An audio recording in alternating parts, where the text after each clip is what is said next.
ആധുനിക ഫുട്ബോളിലെ തർക്കമില്ലാത്ത ഇതിഹാസങ്ങളാണ് ലയണൽ മെസ്സിയും ക്രിസ്ത്യാനോ റൊണാൾഡോയും. 1.5 പതിറ്റാണ്ട് കാലത്തെ ഫുട്ബോൾ ഇരുവരും പകുത്തെടുത്തുവെന്ന് പറഞ്ഞാൽ പോലും അതിശയോക്തിയാവില്ല. ഗോളുകളും റെക്കോർഡുകളും നേട്ടങ്ങളുമെല്ലാം മെസ്സിയും റൊണാൾഡോയെയും മറ്റു താരങ്ങളിൽ നിന്നെല്ലാം ബഹുദൂരം മുന്നിലെത്തിച്ചിട്ടുണ്ട്.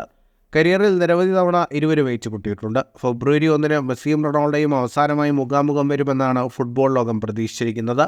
സൗദി അറേബ്യയിലെ റിയാദിൽ ഫെബ്രുവരി 1 ഇന്റർ മയാമിയും അൽ-നസറും സൗഹൃദ മത്സരത്തിൽ ഏറ്റുമുട്ടും. എന്നാൽ അന്ന് ക്രിസ്ത്യാനോ റൊണാൾഡോ കളത്തിലുണ്ടായിരിക്കില്ല എന്നാണ് ഇപ്പോൾ ലഭിക്കുന്ന വിവരം. കാലിലെ മസിലിന് പരിക്ക് പറ്റിയ റൊണാൾഡോ ഇന്റർ മയാമിക്കെതിരായ മത്സരത്തിൽ കളിച്ചേക്കില്ല. കുറഞ്ഞത് 2 ആഴ്ചയെങ്കിലും താരത്തിന് വിശ്രമം വേണ്ടിവരുമെന്നാണ് അൽ-നസർ വൃത്തങ്ങൾ നൽകുന്ന സൂചന. ഇക്കാര്യത്തിൽ ഔദ്യോഗിക പ്രഖ്യാപനങ്ങളൊന്നും വന്നിട്ടില്ല.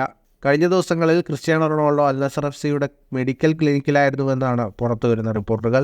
ചെറിയ തോതിൽ വ്യായാമം ചെയ്യാൻ തുടങ്ങിയിട്ടുണ്ടെങ്കിലും റൊണാൾഡോ ആരോഗ്യം വീണ്ടെടുത്തിട്ടില്ലെന്നാണ് സൂചന.